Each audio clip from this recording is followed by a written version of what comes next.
SV news కు స్వాగతం. ముందుగా హెడ్లైన్స్. వక్ఫ్ బిల్లు చట్టబద్ధతపై సుప్రీంకోర్టులో విచారణ అప్డేట్.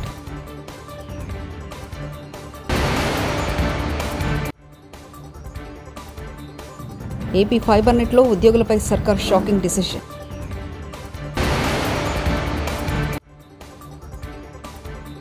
బెదిరింపులు మోసం వారికి కొత్త కాదు. కవిత.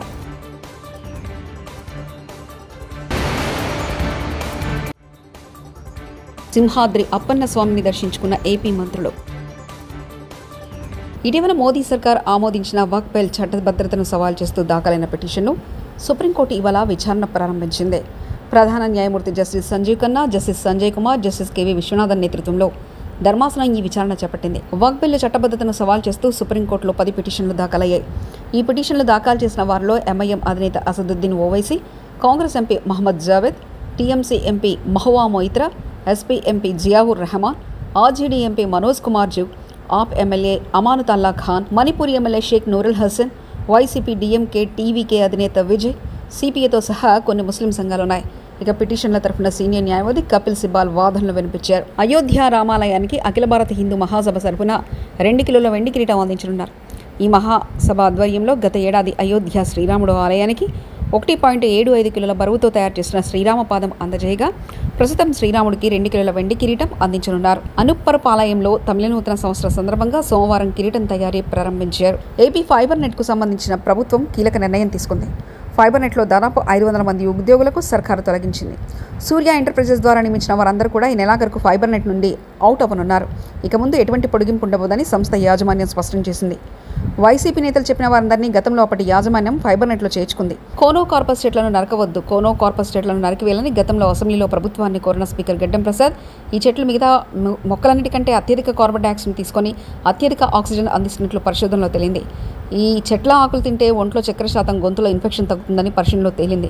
ప్రస్తుతం కోనో కార్పస్ చెట్లను నరికితే సుప్రీంకోర్టులో పిటిషన్ వేస్తాం. ప్రముఖ వృక్ష శాస్త్రవేత్త, యోగి వేమన విశ్వవిద్యాలయం మాజీ vice chancellor professor AR Reddy search చేశాను హెడ్లైన్స్లో. అక్కడంతాను అందులో చూసింది ఏంటంటే ఈ వృక్షానికి ఫస్ట్ ప్రాపర్టీ కార్బన్ డైఆక్సైడ్ గాలిని బాగా ఎక్కువగా పీల్చుకుంటుంది, తక్కువ కాదు ఎక్కువగా పీల్చుకుంటుంది, ఆక్సిజన్ వాయువును వదులుతుంది. కాబట్టి ఇది very good tree for us. 1 point. మిగతా దీనికి మెడిసినల్ ప్రాపర్టీస్ ఉన్నాయి. Anti diabetic property, antibiotic property, metal absorption property, అలాంటి చాలా ప్రాపర్టీస్. ఇవన్నీ కూడా మాటలో చెప్పుకున్నవి కాదు, లాబొరేటరీలో రీసెర్చ్ చేసి రివ్యూ చేసి పబ్లిష్ చేసిన ఆర్టికల్స్. కాబట్టి సైంటిఫిక్ ఎవిడెన్స్ దీనికి ఈ మొక్క మంచి లక్షణాలే ఉన్నాయి. ఈడీ కార్యాలయం ముందు కాంగ్రెస్ భారీ ధర్నా. నేషనల్ హెరాల్డ్ అంశంపై నేడు దేశవ్యాప్తంగా ధర్నాలకు పిలుపునిచ్చిన కాంగ్రెస్ పీసీసీ చీఫ్ అందుబాటులో లేనందున తెలంగాణలో రేపు నిరసనలు చేయాలని నిర్ణయం. పీసీసీ చీఫ్ లేకపోయినా కాంగ్రెస్ పిలుపు మేరకు ధర్నా చేస్తామంటున్న సీనియర్ నేత విహెచ్ ఈడీ కార్యాలయం ముందు బైఠాయించిన విహెచ్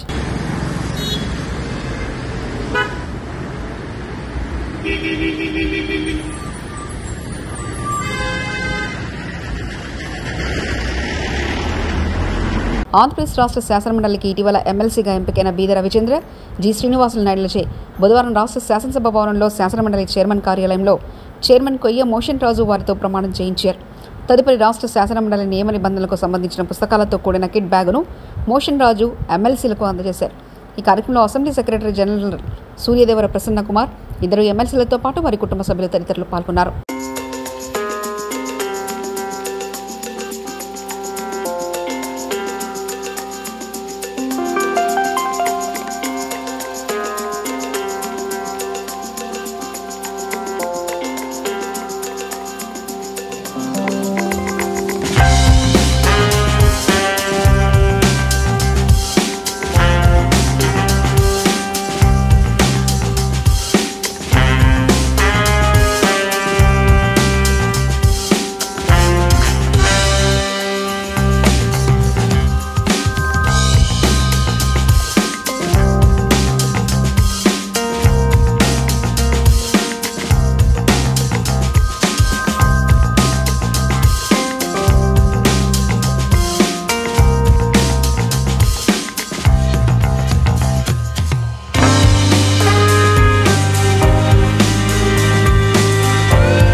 కూటమి సర్కారు కుట్రలపై వైఎస్ఆర్సీపీ నేతలు ఆగ్రహం వ్యక్తం చేశారు.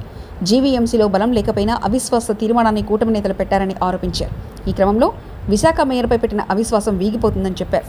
మాజీ మంత్రి గుడివాడ అమర్నాథ్ విశాఖలో మీడియాతో మాట్లాడుతూ జీవీఎంసీలో బలం లేకపోయినా అవిశ్వాస తీర్మానాన్ని కూటమి నేతలు పెట్టారు. బీసీ మహిళను మేయర్ పీఠం నుంచి దించే ప్రయత్నం చేస్తున్నారు. వైఎస్ఆర్సీపీ కార్పొరేటర్పై గత నెల రోజు నుంచి బెదిరింపులు, దౌర్జన్యాలకు పాల్పడుతున్నారు. వైఎస్ఆర్సీపీ కార్పొరేటర్లకు విప్ జారీ చేస్తున్నారు. 19వ తేదీన జరిగిన అవిశ్వాస తీర్మానంలో పాల్గొనకూడదని విప్ జారీ చేస్తారు. అవిశ్వాస తీర్మానం వీగిపోయేందుకు సరిపడ బలం మాకుంది. వైస్రాయ్ హోటల్ రాజకీయాలకు చంద్రబాబు స్వస్తి పలకాలి. అందరూ కూడా ఉండడం జరుగుతూ ఉంది. అయితే ఏ రకంగా వారి దౌర్జన్యాలు, ఏ రకంగా బెదిరింపులు, ఏ రకంగా అన్ని రకాలైనటువంటి విధాలుగా మా పార్టీకి చెందినటువంటి కార్పొరేటర్లను బెదిరించడం, భయపెట్టడం, లేదా వాళ్ళని ఏదో రకంగా ప్రలోభ పెట్టడం మీరు గడిచినటువంటి 25 రోజులుగా చూస్తూ ఉన్నారు. అయితే రేపు 19వ తారీఖు అంటే మరో 3 రోజుల్లో అవిశ్వాస తీర్మానానికి సంబంధించినటువంటి సమావేశం కూడా జరుగుతూ ఉన్నటువంటి తరుణంలో వైఎస్ఆర్ కాంగ్రెస్ పార్టీ తరపు నుంచి రేపు అందరికీ విప్ కూడా జారీ చేయడం జరుగుతూ ఉంది. సుమారు 58 మంది సభ్యులు, వైఎస్ఆర్ కాంగ్రెస్ పార్టీ గుర్తు మీద గెలిచినటువంటి 58 మంది సభ్యులకి కూడా పూర్తిగా కూటమి పార్టీ నాయకులు పెట్టినటువంటి అవిశ్వాస తీర్మానాన్ని వ్యతిరేకిస్తూ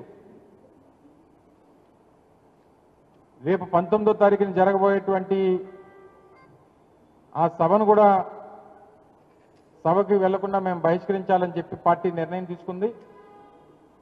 సో దానికి అనుగుణంగా రేపు పార్టీ విప్ను కూడా 58 మంది మా పార్టీ గుర్తు మీద గెలిచినటువంటి సభ్యులకి రేపు విప్ జారీ చేయబోతా ఉన్నాం. ఆ విప్ని ధిక్కరించి ఎవరైతే వారు సభకి హాజరవుతారో వారందరి మీద కూడా చట్ట ప్రకారం ఏదైతే యాక్ట్ చెప్తా ఉందో దాని ప్రకారం విప్ని ధిక్కరించినటువంటి సభ్యుల్ని మీద క్రమశిక్షణా చర్యలు కూడా తీసుకోవడం జరుగుతుందనేటువంటి విషయాన్ని ఈ సందర్భంగా తెలియజేస్తా ఉన్నాం. తప్పకుండా రానటువంటి మిగిలినటువంటి కాలం కూడా గౌరవ మేయర్ గారు కాంగ్రెస్ వాళ్లకు బెదిరింపులు, మోసం కొత్త కాదని, తెలంగాణ ఇస్తానని చెప్పి 2004లో మోసం చేసిన కాంగ్రెస్ ఇప్పుడు మళ్లీ ప్రజలను మోసం చేస్తుందంటూ బీఆర్ఎస్ ఎమ్మెల్సీ కల్వకుంట్ల కవిత మండిపడ్డారు. జగిత్యాలలో బీఆర్ఎస్ రజతోత్సవ సన్నాహ సమావేశంలో మాట్లాడుతూ ఉచిత బస్సు అంటూ మహిళల ఆత్మగౌరవాన్ని కాంగ్రెస్ దెబ్బతీస్తుంది. ఉచిత బస్సు సౌకర్యాన్ని ఇచ్చి బస్సుల సంఖ్య పెంచకపోవడం వల్ల సీట్లు దొరకని పరిస్థితి ఏర్పడిందన్నారు. తలలో నాలుకలాగా బాగా ఓపికతోని పనిచేసేటటువంటి మా తమ్ముడు బీఆర్ఎస్వి నాయకుడిగా మొదలై అంచెలంచెలుగా ఎదుగుతూ వస్తున్నాడు పార్టీలో. కేసీఆర్ గారు డైరెక్ట్గా సురేష్ ఎక్కడా అని అడుగుతారు అని అంటే మరి సురేష్ కష్టం బీఆర్ఎస్ పార్టీ అధిష్టానానికి చేరిందనేటటువంటి విషయాన్ని కూడా తెలియజేస్తూ తమ్ముడు సురేష్ గారికి, అట్లానే సోదరి దావా వసంత గారు తొలి జెడ్పీ చైర్పర్సన్గా కొత్త జిల్లాకు తొలి జెడ్పీ చైర్పర్సన్గా అయ్యేటటువంటి అవకాశాన్ని సాధించుకున్నటువంటి వ్యక్తి, మరి చక్కగా నాయకత్వ పటిమను చాటుతూ ముందుకు సాగుతున్నటువంటి సోదరి దావా వసంత గారికి ధన్యవాదాలు తెలియజేస్తున్నాను. మరి మా అన్న 2001 నుంచి పార్టీ అద్భుతంగా సాగుతున్నటువంటి సందర్భంలో ఉద్యమ నేపథ్యంలో ఉద్యమాన్ని బలోపేతం చేయడానికి కేసీఆర్ గారితో కలిసి నడిచినటువంటి పెద్దలు ఓరుగంటి రమణారావు అన్న గారికి ధన్యవాదాలు తెలియజేస్తా ఉన్నాను. అట్లానే చాలా సీనియర్ నాయకులు కేసీఆర్ గారితో పాటు తెలుగుదేశం పార్టీలో ఉండి పనిచేసి ఆ తర్వాత టీఆర్ఎస్ పార్టీలో చేరి వచ్చినటువంటి పెద్దలు రాజేశం గౌడన్న గారికి ధన్యవాదాలు. అట్లానే మా సోదరి ఎంపీపీ సంధ్యమ్మ గారికి, మానాల కిషన్ గారికి, సరిత కిషన్ గారికి, అట్లానే సందీప్ గారికి, రాజలింగం గారికి, అట్లానే అన్న బాపిరెడ్డి లోక బాపిరెడ్డి అన్న గారికి, అట్లానే వెంకన్న గారికి రైతు సమన్వయ సమితి ప్రత్యేక గుర్తింపును తీసుకొచ్చి తెలంగాణ రాష్ట్రాన్ని అష్ట కష్టాలు పడి సాధించి భారతదేశం యొక్క చిత్రపటాన్ని మొత్తం మార్చినటువంటి గొప్ప నాయకుడు కేసీఆర్ గారు. మరి వారు పెట్టినటువంటి పార్టీ ఇవాళ 25 ఏళ్ళు అవుతుందంటే అది కేవలం బీఆర్ఎస్ పార్టీ చరిత్ర కాదు, తెలంగాణ ప్రజల చరిత్ర, తెలంగాణ ప్రజల పోరాట చరిత్ర. ఎందుకంటే అవమానపడ్డం ఒక్కసారి యాద్ చేసుకోండి. అంతకుముందు ఆంధ్ర పాలనలో ఉన్నప్పుడు తెలంగాణ యాసలో మాట్లాడినామా మనం? తెలంగాణ యాసలో మాట్లాడాలంటే ఇప్పటికి కూడా చెప్తారు నాకు, ఐటీ ఆఫీసులలో పనిచేసేటోళ్ళు, హైదరాబాద్లో ఉండేటోళ్ళు, మా ఆడబిడ్డలు బయట షాపుకు పోయినా, దుకాణానికి పోయినా, హోటల్కి పోయినా ఏమండి అని మాట్లాడాలి, మర్యాదగా మాట్లాడాలి. అంతేగాని తెలంగాణ వాళ్ళు మాట్లాడుకున్నట్టు మన యాస మాట్లాడే పరిస్థితి లేకుండే. 2001లో కేసీఆర్ గారు మైకు వట్టి తెలంగాణ యాసలో మాట్లాడితే అప్పుడు వచ్చింది ధైర్యం అందరికీ. అప్పుడు గుండె నిండా ధైర్యం పెంచుకొని మన భాష, మన యాస, మన పండుగ. విశాఖ జిల్లా సింహాద్రి అప్పనను ఏపీ రాష్ట్ర మంత్రులు ఆనం నారాయణ రెడ్డి, వంగలపూడి అనిత, అనగాని సత్యప్రసాద్, డోలా బాలవీరాంజనేయ స్వామి దర్శించుకున్నారు. తొలుత ఆలయ అధికారులు, అర్చకులు వారికి పూర్ణకుంభంతో స్వాగతం పలికారు. అనంతరం మంత్రులు స్వామివారి సేవలో పాల్గొని ప్రత్యేక పూజలు చేశారు. తర్వాత ఈ నెల 30న జరగనున్న చందనోత్సవం ఏర్పాట్లను పరిశీలించారు. మంత్రుల వెంట భీమిలి ఎమ్మెల్యే గంటా శ్రీనివాసరావు, రాష్ట్ర దేవాదాయ శాఖ కమిషనర్ రామచంద్రమోహన్ ఉన్నారు.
ప్రకాశం జిల్లా ఒంగోలులో బుధవారం తెల్లవారుజామున కురిసిన భారీ వర్షానికి రహదారులు జలమయమయ్యాయి. ఆర్టీసీ బస్టాండ్ వద్ద వరద నీరు భారీగా నిలిచిపోయింది. మోకాల లోతు వరకు నీరు నిలవడంతో వాహనదారులు, పాదచారులు ఇబ్బందులు పడిపోతున్నారు. పలుచోట్ల డ్రైనేజీలు పొంగి మురుగు రోడ్లపై ప్రవహిస్తున్నాయి.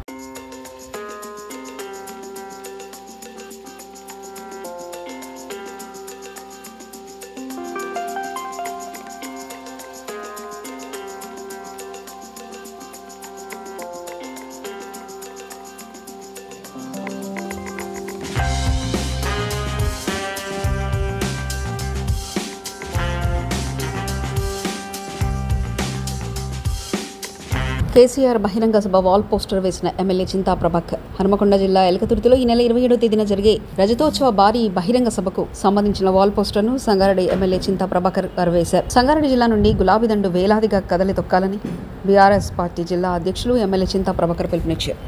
కేసీఆర్ బహిరంగ సభలో దేశ రాజకీయాల్లో చర్చ జరుగుతుంది. అధికారంలో ఉన్న కాంగ్రెస్ పార్టీ ప్రజలకిచ్చిన వాగ్దానాలు నెరవేర్చకుండా ప్రజల్ని మోసం చేస్తుంది.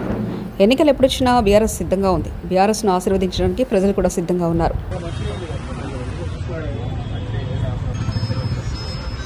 జై తెలంగాణ, కేసీఆర్ గారి నాయకత్వం, కేసీఆర్ గారి నాయకత్వం, జై తెలంగాణ, జై తెలంగాణ. షఫీ భాయ్ కొంచెం అంటే షఫీ భాయ్ అట్లా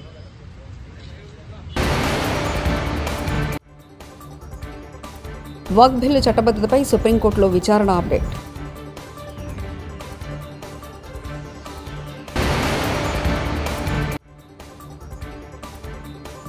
ఏపీ ఫైబర్ నెట్లో ఉద్యోగులపై సర్కార్ షాకింగ్ డిసిషన్.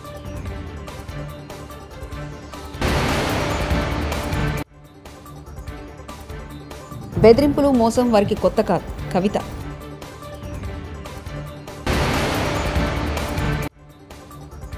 సింహాద్రి అప్పన్న స్వామిని దర్శించుకున్న ఏపీ మంత్రులు. ఇవి బులెటిన్ విశేషాలు. చూస్తూనే ఉండండి ఎస్వీ న్యూస్.